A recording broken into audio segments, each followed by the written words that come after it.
Alors, nous allons essayer avec Géraldine de rentrer un peu plus finement dans la lecture du référentiel et puis surtout nous permettre d'identifier, enfin vous permettre d'identifier quels sont les éléments qui favorisent justement l'acquisition des compétences, alors tant spécifiques liées au BTS gestion de la PME, mais comme le disait effectivement Jean-Michel, ces fameuses compétences transversales telles que la communication, la collaboration, l'éthique, tout ce qui est lié aussi aux habiletés sociales. On fait référence effectivement aux compétences de 21e siècle qu'attendent effectivement les entreprises aujourd'hui et notamment les PME. Alors, trois temps pour cette présentation. Alors, très brièvement, le premier, on rappellera, mais Jean-Michel l'a fait, ce qu'est un référentiel avec à la fois le RAP et puis le référentiel de certification. Et puis un second temps centré sur la lecture du référentiel, mais là, d'une manière plus pédagogique, c'est-à-dire on va rentrer finement dans les différentes composantes pour voir comment, justement, se servir de ces composantes-là comme véritable cahier des charges pour permettre de former au mieux nos étudiants. Et puis le dernier temps sera davantage centré sur comment organiser, donc une fois qu'on a identifié ces composantes de compétences, comment les organiser au mieux pour les traduire en situation pédagogique et faire en sorte aussi de permettre une analyse de pratique, l'analyse réflexive, la praxéologie. Alors, le référentiel tout d'abord, trois parties. Le référentiel des activités professionnelles qui décrit toutes les activités d'un métier en s'appuyant bien sûr sur l'analyse des situations professionnelles avec tout ce qui est bien sûr de l'ordre du contexte des situations. Une fois qu'on a identifié toutes ces activités, elles sont traduites en compétences, donc on les retrouve dans le référentiel de certification, avec bien sûr, il ne peut pas y avoir compétences sans savoir associé, sans données de situation et sans un bornage de ces compétences qui sont à la fois les limites et les critères d'évaluation pour permettre bien sûr d'évaluer au mieux ces compétences. Et puis la dernière partie étant celle de la certification, une fois que ces compétences sont développées, comment les faire acquérir à nos étudiants. Donc toutes les modalités de certification se trouvent dans l'annexe 2. Alors, on ne peut pas, bien sûr, en qualité de pédagogue, rester à cette simple lecture linéaire du référentiel, bien évidemment, et ça, vous le savez tout aussi bien que nous. Mais il va falloir effectivement regarder comment les organiser, ces compétences, comment les identifier d'abord, comment les organiser, pour faire en sorte que le cahier des charges, qu'est le référentiel, devienne un véritable outil pour vous permettre d'élaborer des situations professionnelles. Alors, la compétence, elle est bien sûr au cœur du travail à conduire, et le référentiel, encore une fois, c'est un véritable cahier des charges qui va nous permettre d'élaborer des situations. Alors tout d'abord, un bref rappel de ce qu'est une compétence. Ça a déjà été développé tout à l'heure. Une compétence n'est pas hors sol, bien sûr. Elle est obligatoirement rattachée à une activité professionnelle. On dit qu'elle est encapsulée dans cette activité. Et puis, elle est entourée de différents éléments. Et ces différents éléments ont les uns les autres, bien sûr, des spécificités. On le verra un peu plus finement tout à l'heure. Tout d'abord, les données, c'est-à-dire tout ce que l'on va apporter à l'étudiant pour mettre en œuvre cette compétence. Ça va être des documents, ça va être des outils, ça va être des savoirs également. Donc les savoirs, bien sûr, sont après. Ce qu'on a en termes de données et de savoirs sont les ressources, à la fois internes et externes, qu'on mettra à disposition de l'étudiant pour pouvoir mobiliser la compétence.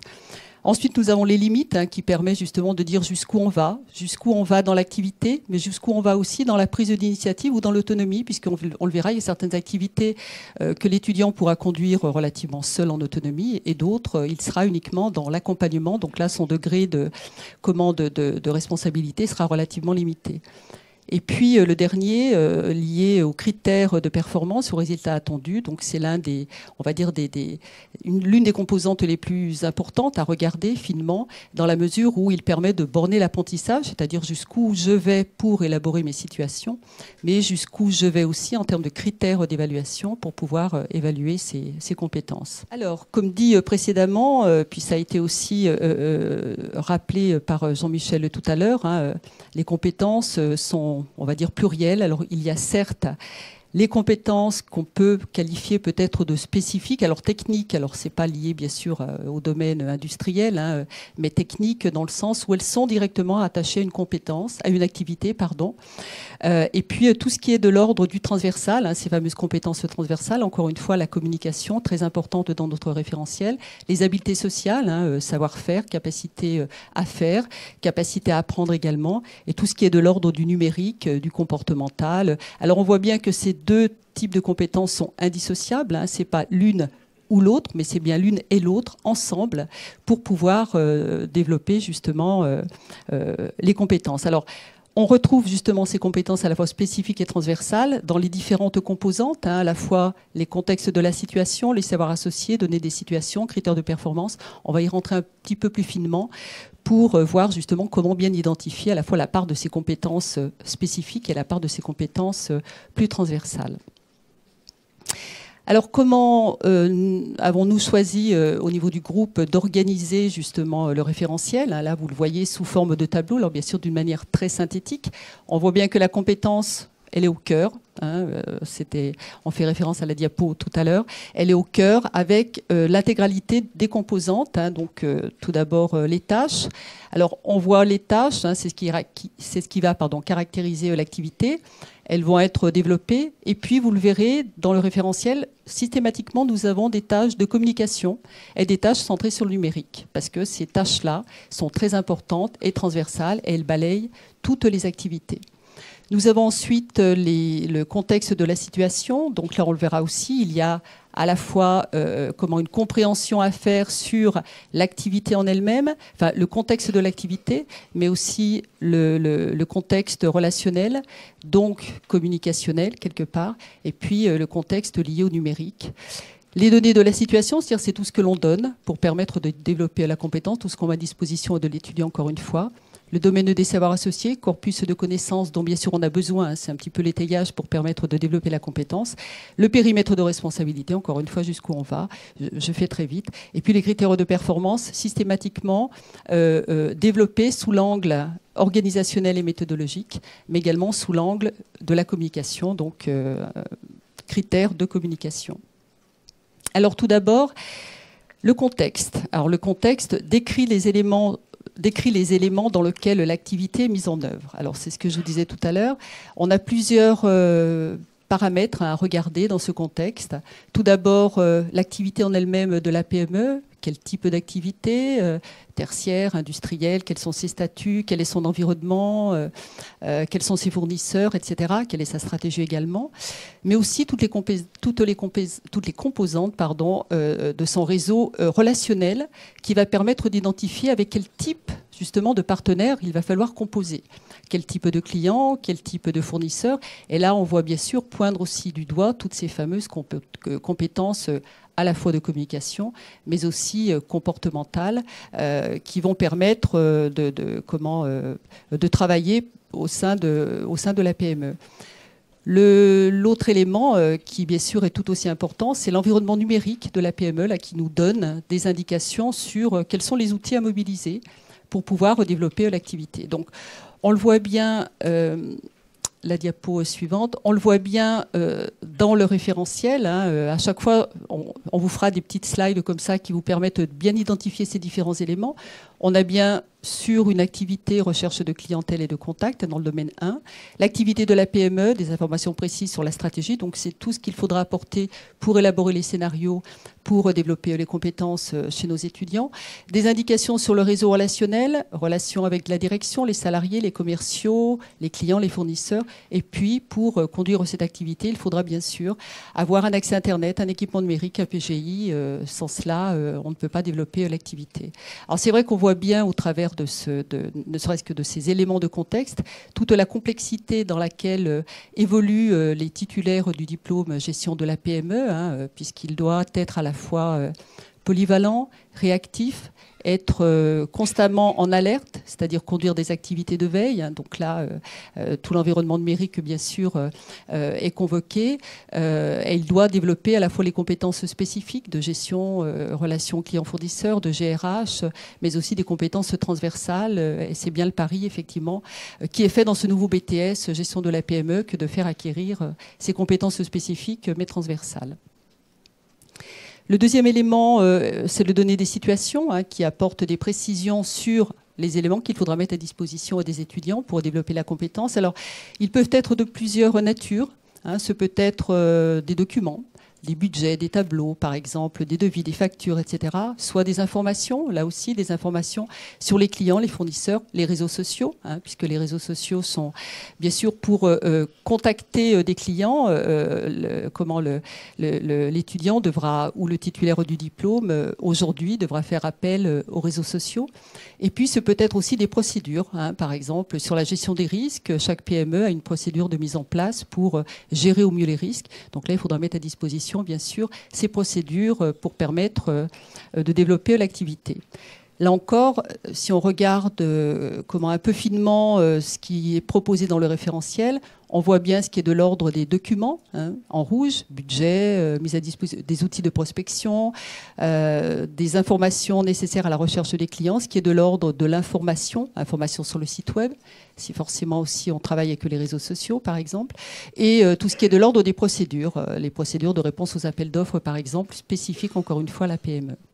Le troisième élément, c'est celui des savoirs associés. Donc les savoirs associés nourrissent bien évidemment les compétences. Alors, ils sont de deux ordres, compétences spécifiques, compétences transversales. De fait, savoirs associés spécifiques à la compétence et savoirs associés transversaux.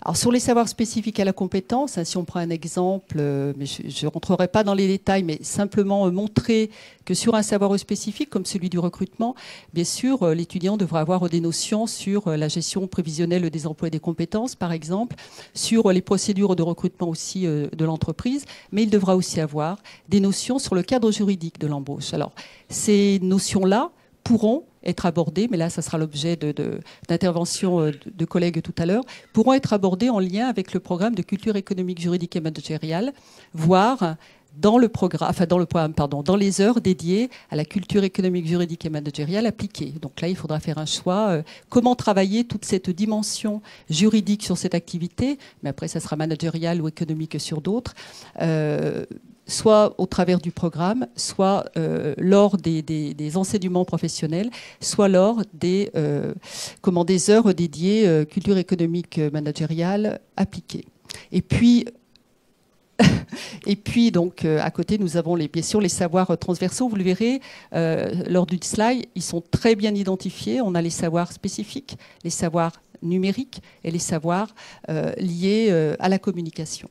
L'avant-dernier élément est celui des contours de la compétence qui va permettre justement de délimiter l'activité, c'est-à-dire jusqu'où je vais. Est-ce que l'activité, je la construis ou je la mets en œuvre de A à Z, ou au contraire, cette activité, est-ce que je la fais partiellement?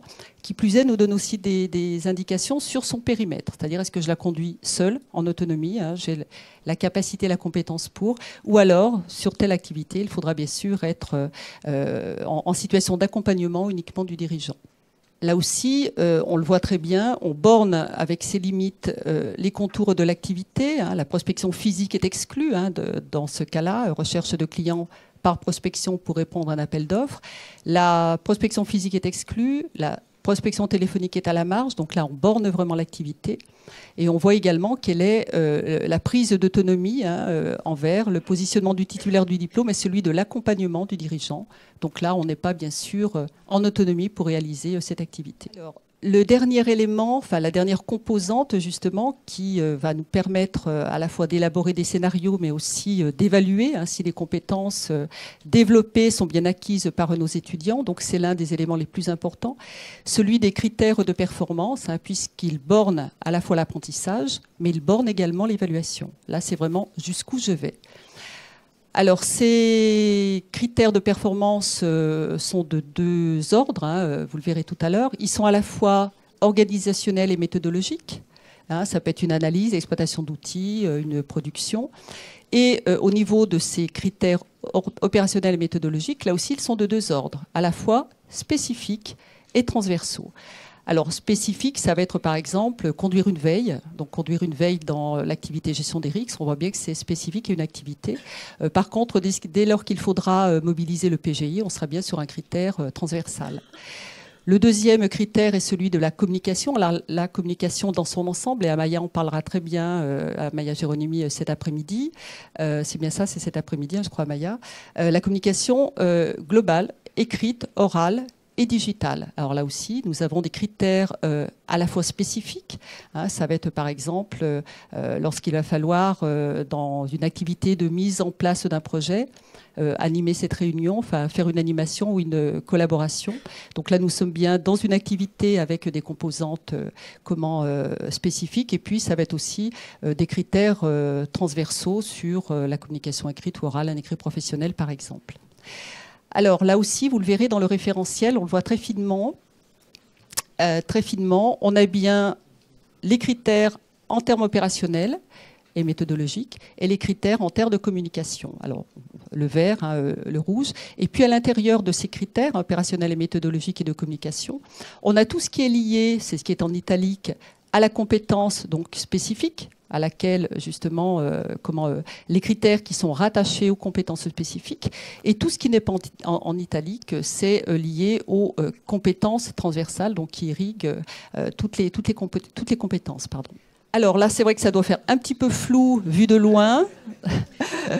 On s'en excuse avec Géraldine. Néanmoins, c'était simplement pour vous montrer à l'aide d'un synoptique, justement, où on retrouve un peu tout ce que je viens de vous présenter. On a bien sûr, alors votre gauche, et puis au centre du tableau, tout le contexte, à la fois le contexte de l'activité, le contexte relationnel et le contexte numérique. On a bien l'ensemble des ressources, les données de situation. Vous avez sur la gauche tout le domaine des savoirs associés, clairement identifiés, les savoirs spécifiques, les savoirs de communication, les savoirs numériques. Vous avez à gauche, en jaune, tout ce qui est de l'ordre des limites, le périmètre de l'activité. Et puis au centre, pour ça là aussi que c'est relativement central, hein, parce que très important, les critères de performance que je vous ai décrits tout à l'heure, opérationnels, méthodologiques et de communication, avec à l'intérieur ce qui est en italique, qui relève de la compétence spécifique, et ce qui n'est pas en italique, ce qui relève de la compétence transversale. Alors, une fois qu'on a bien identifié toutes ces composantes, on va se poser des questions quant au fait d'élaborer justement des situations professionnelles, et c'est Géraldine qui va prendre la parole. Alors, nous avons bien compris maintenant, grâce à Véronique, comment était structuré ce référentiel en écho à ce que nous a présenté tout à l'heure Jean-Michel Paguet.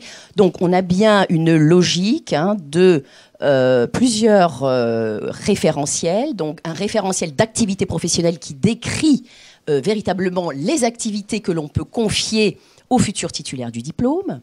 Nous avons ensuite le référentiel de compétences, puisqu'il va bel et bien s'agir de développer, bien évidemment, l'acquisition de ces compétences par les apprenants de façon générale.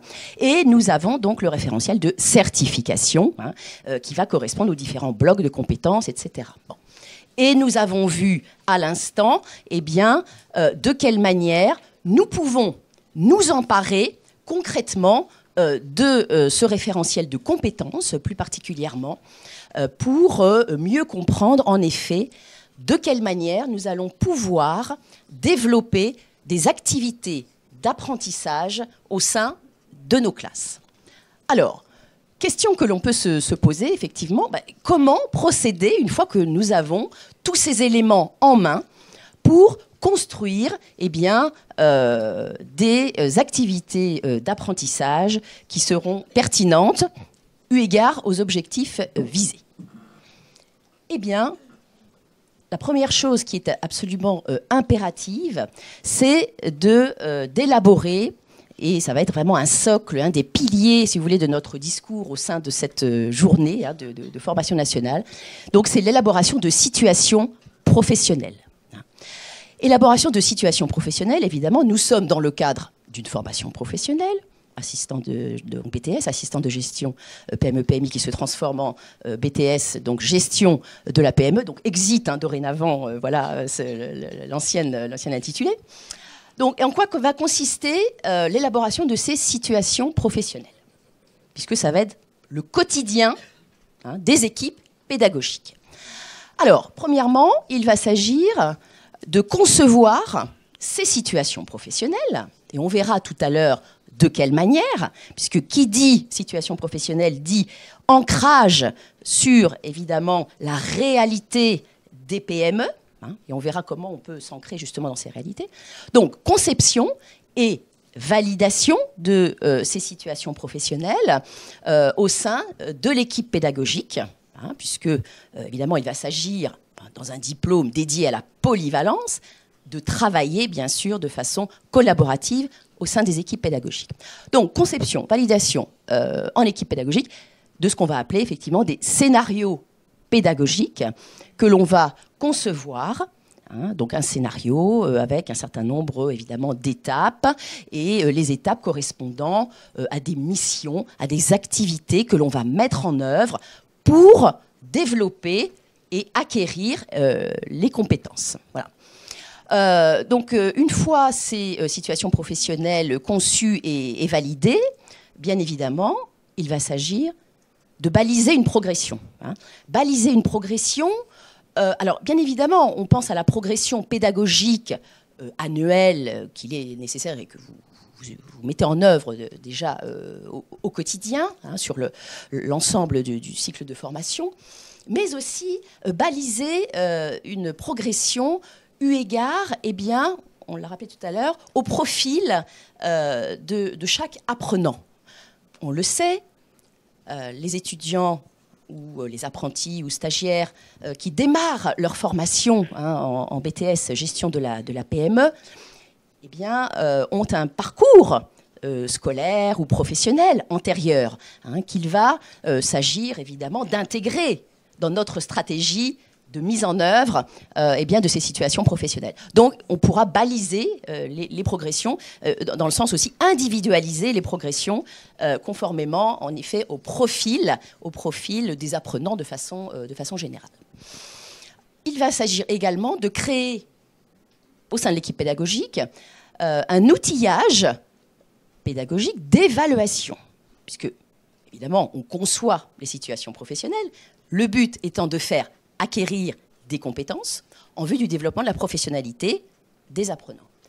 Encore faut-il, bien entendu, s'équiper en tant que membre d'une équipe pédagogique et d'un collectif pédagogique d'outils que l'on va réfléchir ensemble, concevoir et qu'on va ensuite utiliser, on en reparlera tout à l'heure pour certains aspects de la certification, parfois au quotidien, évidemment, et tout au long, en tout cas, du cycle de formation, pour évaluer si oui ou non, dans le cadre des situations professionnelles, eh bien, les étudiants et étudiantes, globalement, évoluent de la manière dont on le souhaite par rapport à l'acquisition des compétences.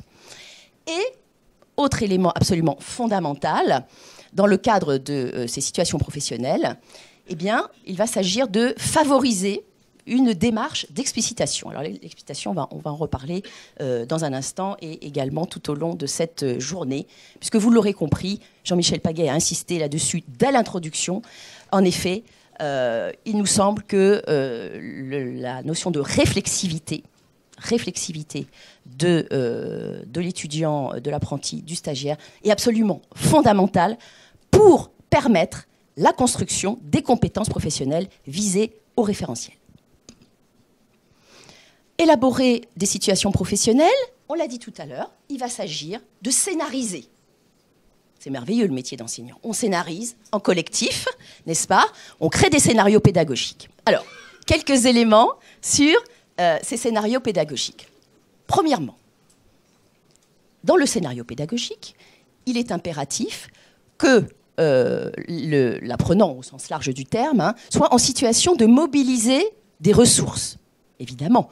Alors, des ressources en termes numériques, des ressources documentaires, des ressources, des supports, etc., divers et variés, enfin, ressources vraiment au sens très large.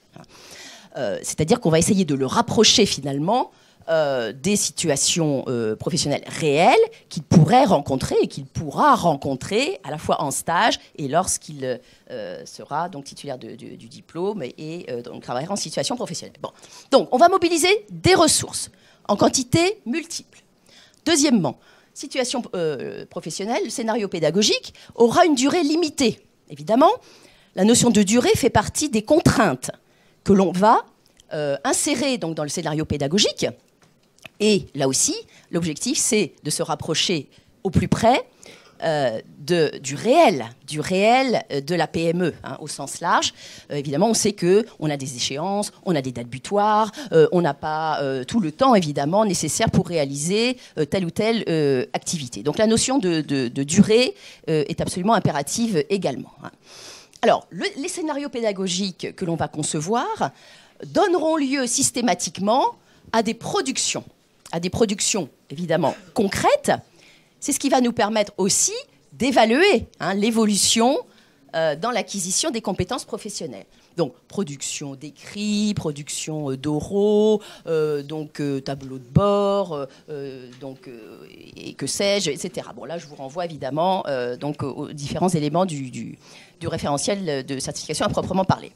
Et puis, l'idée, c'est évidemment, par le biais des scénarios pédagogiques, eh bien, qu'on puisse donner du sens à l'activité qui est proposée à l'apprenant. Hein, et on viendra tout à l'heure sur la notion de sens, hein, c'est-à-dire donner du sens, bien entendu, c'est-à-dire qu'on va proposer des scénarios pédagogiques qui renvoient à la réalité et aux réalités multiples, finalement, des PME. Et puis, donner du sens aussi, c'est, dans le sens, si je puis me permettre, aussi de donner du sens aux apprentissages, hein, et on va en reparler tout à l'heure, en termes de motivation et d'implication de l'étudiant ou de l'apprenti ou du stagiaire. Alors, comment, autre question importante, apprécier la pertinence d'une situation professionnelle? En d'autres termes, on pourrait se poser la question de savoir que, finalement, qu'est-ce qu'une bonne ou situation professionnelle pertinente? Voilà. Eh bien, on vous propose différents critères. Premièrement, mais ça on le sait, hein, bien entendu, il faut trouver le moyen de motiver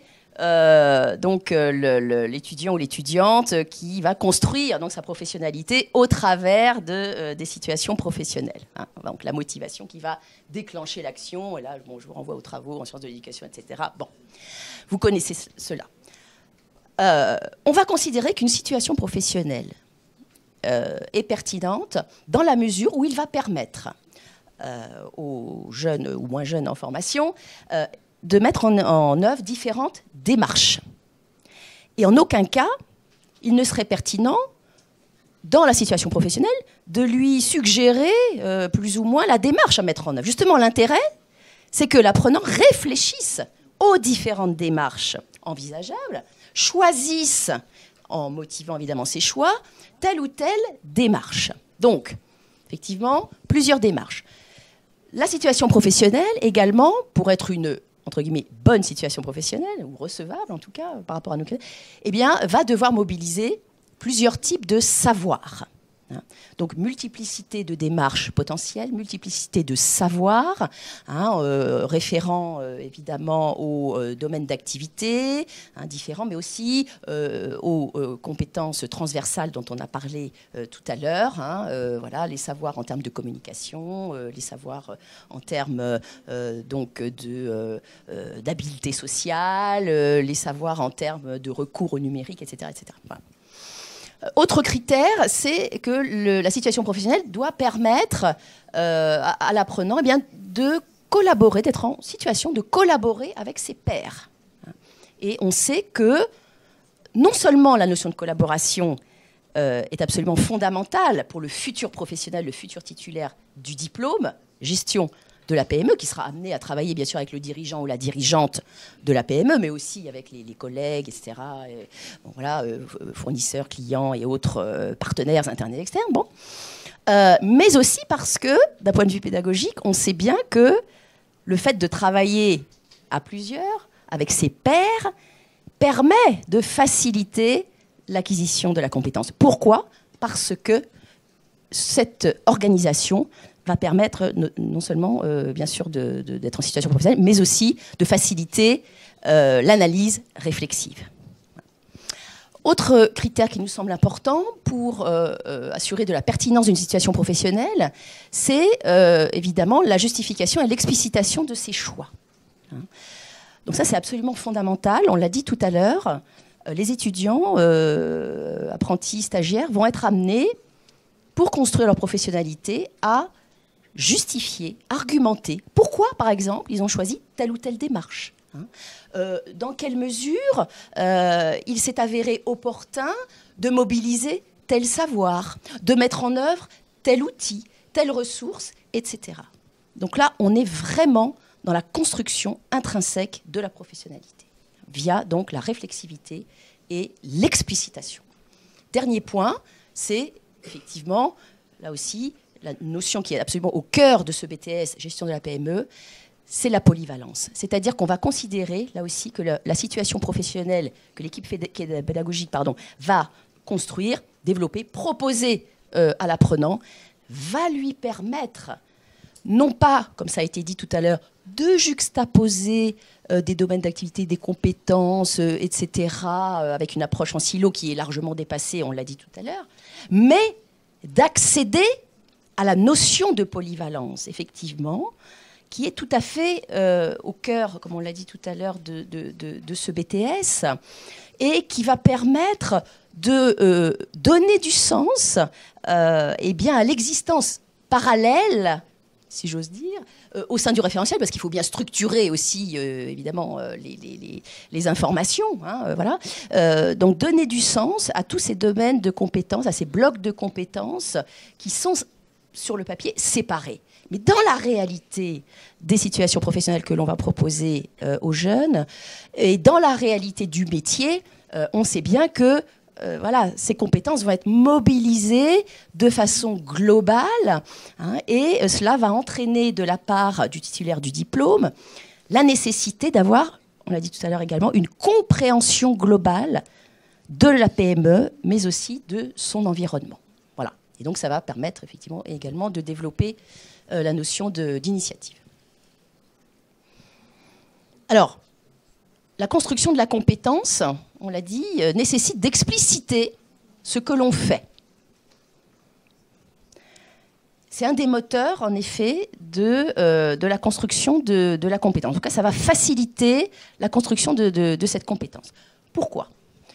L'idée, c'est que l'apprenant, bien sûr, réalise les missions qu'on lui demande dans le cadre des situations et des scénarios pédagogiques. Mais c'est aussi qu'il prenne conscience, soit dans l'action, soit après l'action, de ce qui s'est joué au moment où il a réalisé la mission qu'on lui a confiée, c'est-à-dire où il a développé en effet les compétences, il a mobilisé les savoirs, les outils, les ressources, etc., pour mettre en œuvre la mission que nous lui avons confiée. Donc l'idée, c'est, via l'explicitation, faire en sorte qu'un processus de conscientisation apparaisse de la part de l'étudiant par l'analyse des choix qu'il aura opérés ou qu'il est en train d'opérer véritablement en situation.